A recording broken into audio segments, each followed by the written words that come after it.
Welcome to another edition of AUVSI's Weekend Roundup, where we point out some stories from the week that you might have missed. And I believe Brian has a theme going this week, so let's check in.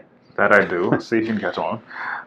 So this week, self-driving vehicle tech company Optimus Ride showcased its self-driving shuttles at a groundbreaking of Haley Ride, which is a new $1.4 billion mixed-use district in Reston, Virginia, which is not too far away from here.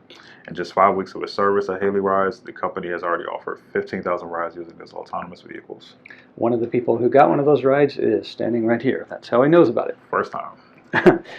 General Atomics and NASA are going to team next year for a drone demonstration in the National Airspace System over San Diego. So they're going to be using the Sky Guardian system from General Atomics to test detect and avoid systems and other technologies and show how they can help with integration. And as part of that, they will conduct an infrastructure survey over San Diego. So that should be interesting next year.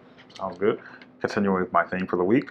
Self-driving vehicle startup DeepRoute has raised $50 million. The company will use the money to expand the global presence of its autonomous driving technologies, and will also use the money to accelerate research and development of autonomous technologies for passenger vehicles. Sounds good.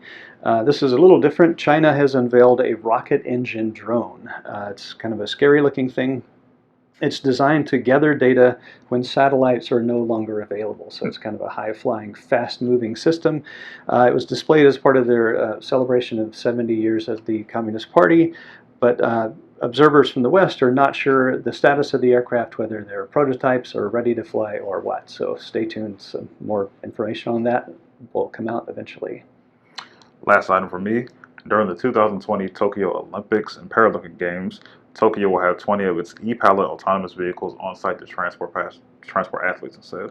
The vehicles are expected to travel through the athletes' village alongside the design loop, and they're expected to go approximately, 12 miles per hour. Maybe you can bum a ride on one of those too. Last one for me. Boeing and Porsche have said they are going to partner on flying taxi designs. So Porsche will work with Boeing's subsidiary, Aurora Flight Sciences, to develop the technologies and to develop a prototype. And they're targeting what they call the premium air mobility market. So, it's a Porsche. It's going to look nice, maybe go fast, and it's not going to be cheap, but it should be kind of cool to keep an eye on that development. So that's what we have for you this week, and we will see you next week.